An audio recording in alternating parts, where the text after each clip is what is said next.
Welcome back to my channel, or welcome if you're new. I'm glad you're joining me for this video today because it's going to be a fun one.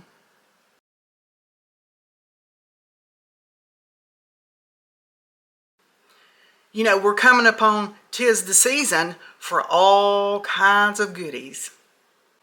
And now I've got a couple of videos already with some goodies that I've made so far, and I've put them in the freezer. You'll be able to find all these videos in a playlist listed holiday goodies. Now this particular goodie, I've heard of the goodie before and I've made this goodie before, but I haven't made this particular flavor. Now I'm sure that some of y'all have heard of this particular flavor in this goodie, but I haven't. So I'm sure there are others of you out there that also haven't heard of this particular flavor before. So me being who I am, me just being me, when I ran across this flavor the other day, I was very curious. So I already knew when I found it, I have got to make this and try it. So I want to bring all y'all along with me to try it too. So come on, let's go. Now usually in these fudge recipes we use an 8x8 pan, but this recipe calls for a 9x13. So you want to take you a 9x13 pan, you want to line it with foil, and you want to spray it with non-stick cookie spray. And you're going to set this pan to the side. Next, you want to get you a pot, whatever kind of pot you like to make fudge in. You're going to put 3/4 cup of butter in this pot. Now, if you're using sticks, 3/4 cup is 1.5 sticks. So, I've got my butter. We're going to get that opened up, and we're just going to dump it down in that pot. Now, I've got my stove turned on a medium heat. Just get both of them down in there and let that start melting.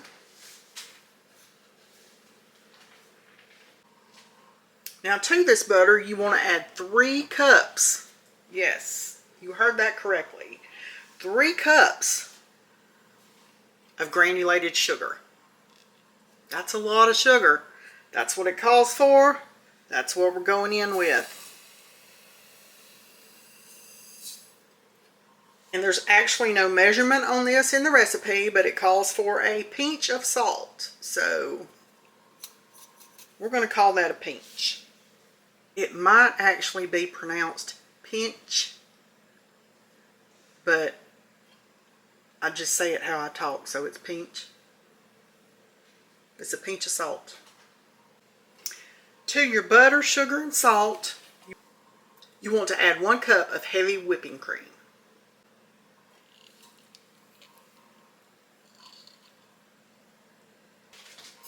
Now you want to get that stuff stirred up real good, all those ingredients.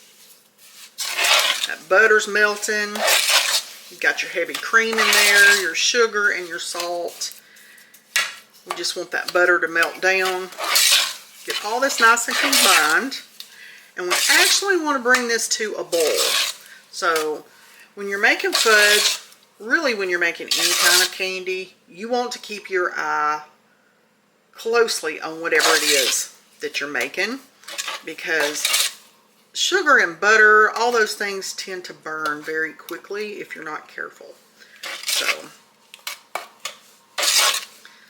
I guess we're having Fudge 101 today.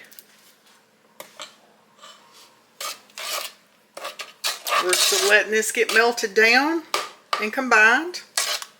Still waiting on that butter, but we're getting there. Just continue stirring until it comes to a boil. This is going to take a few minutes if you've got it on a medium heat. While you're waiting on it to boil, you can go ahead and be getting the rest of your ingredients ready to go in, because you're going to need to work quickly when you're making this. You're going to need 3 cups of white chocolate chips, And you're going to need 1.5 cups of marshmallow cream. You're also going to need the star of the show, which is root beer concentrate. You're going to need 3 teaspoons of this. I had never even heard of this. I didn't know it existed. You can order it online from Walmart. I don't think they carry it in the store, but I actually ordered mine off Amazon specifically for this recipe. That's how much I wanted to try it. Okay, my fudge is starting to come to a boil. You want it at a full rolling boil, and you want to boil it for 4 minutes. So you might want to set you a timer. Okay, we're at a full rolling boil. I've set my timer for 4 minutes. Continually stir. Okay, it's been 4 minutes. Take it off the heat. Now these next couple of steps, you've got to work quick. The best way to do this next step is to actually use a mixer. You can do it by hand if you don't have a mixer, but the quickest way to do it is with this mixer. So you want to take your 3 cups of white chocolate chips and pour all of them in that pan. Next, you're going to take your marshmallow cream, your 1.5 cups of marshmallow cream, and you want to get that down in that pot. Now I put mine in a measuring cup because I had the big container and I wasn't sure how much was in it. It went by tablespoons and I was not in any kind of mood to be doing conversions today, so I didn't. So anyway, you want to get that marshmallow cream down in there. Once you have those 2 things in there, you want to take your mixer and you just want to mix it till it's good and combined.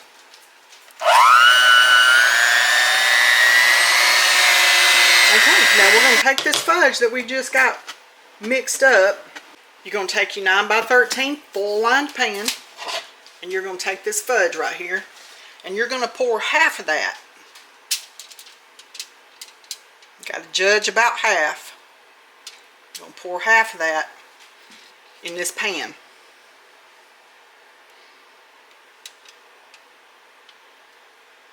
I'm going to call that about half and hope I'm right. But I'm just going to spread it out in this pan.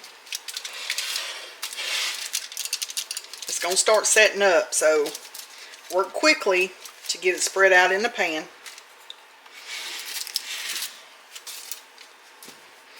I think we're going to use just a little bit more. I don't think that was quite half.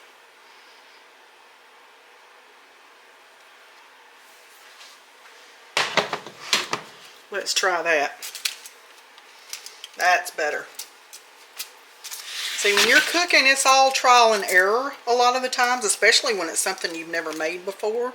I've made fudge, but I've never made this one. Now to the rest of it, the other half that you have left, you want to get you a whisk. And you want to get your root beer concentrate. And we're going to put 3 teaspoons of this concentrate into that fudge.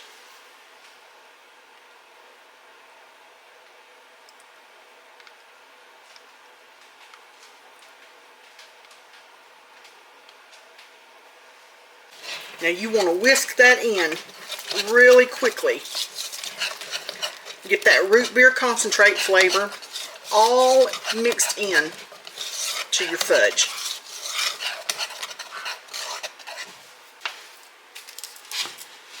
Now we're going to take the rest of this fudge mix that we added the root beer concentrate to,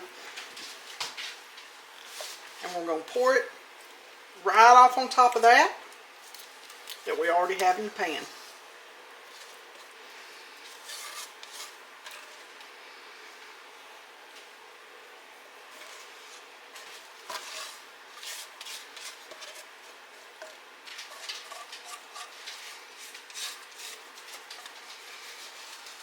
It's nice to use a spatula for this because you can get it all out of that pot.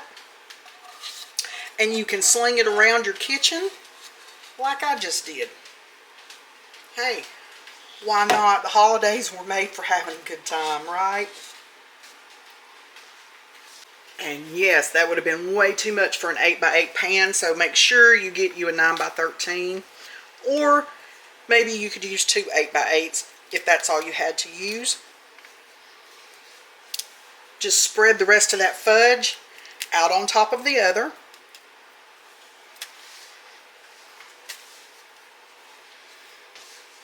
Next, you want to take just a knife, just a butter knife, and you just want to swirl. You're trying to get that root beer flavor fudge down mixed into the other. Don't go too deep with your knife because you don't want to tear your foil. But go deep enough that you get it all mixed up. Just keep swirling until you think you have it good and mixed together. There you have it. There's our root beer float fudge, all finished. Now you want to, whoop, see, it's still good and hot. You want to take it and set it aside and let it get kind of room temp before you pop it in your refrigerator, because you don't want this heating up everything in your fridge. So set it to the side for just a little bit. When it cools down some, take it and cover it loosely with some saran wrap or some foil and put it in your refrigerator and chill it for at least 4 hours or overnight. The longer it's chilled, the better it's going to set up. So we're just going to set this over here to the side and let it chill out for a little while. Okay, it has sat and got room temp. I'm going to stick this in the refrigerator for at least 4 hours. We'll let Keith be our taste tester whenever we do cut it because he's home. So he's going to give me an honest answer on whether it tastes like root beer or not. Now, if it does, that's awesome. If it doesn't, it's still great because it's fudge. I mean, you know, fudge is fudge. But I would love for it to taste like a root beer float because that's what it's supposed to taste like. So we'll find out in about 4 hours. Let's go. Got our root beer float fudge out of the fridge. I'm going to get it cut up into pieces.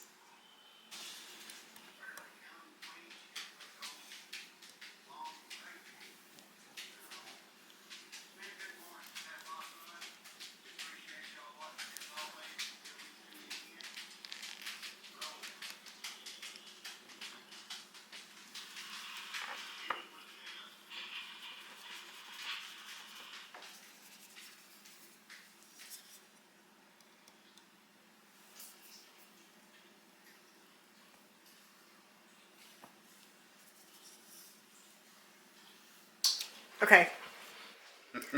Keith is going to taste test our root beer float fudge. And you got to be honest and let me know after you've savored it for just a minute whether it tastes like a root beer float or not. Not necessarily root beer, but a root beer float.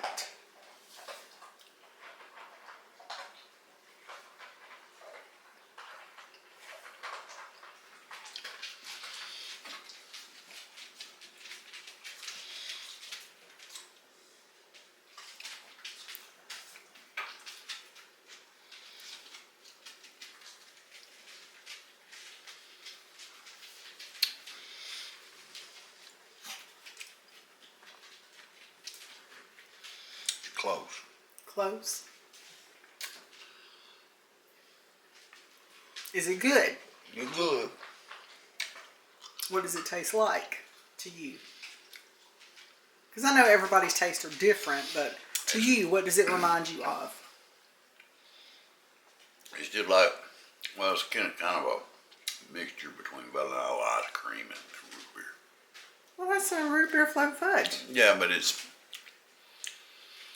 don't have the real strong root beery. Okay. That's something for me to keep in mind the next time. I may want to add a little more of the root beer concentrate in than what the recipe calls for. Maybe one teaspoon more. For what it is, it's good. Okay. Maybe 1 teaspoon more of the concentrate might Make it a little bit of a stronger root beer flavor? Maybe.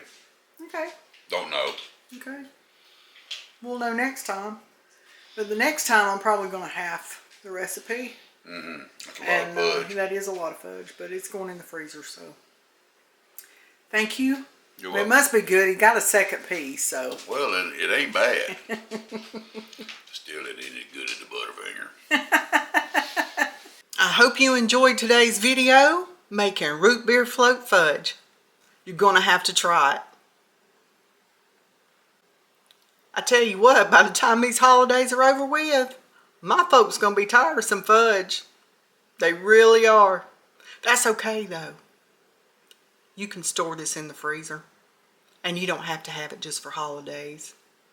Store what you got left in your freezer. And if you want a sweet treat, you got it already made. Alright, I'll see y'all in the next one.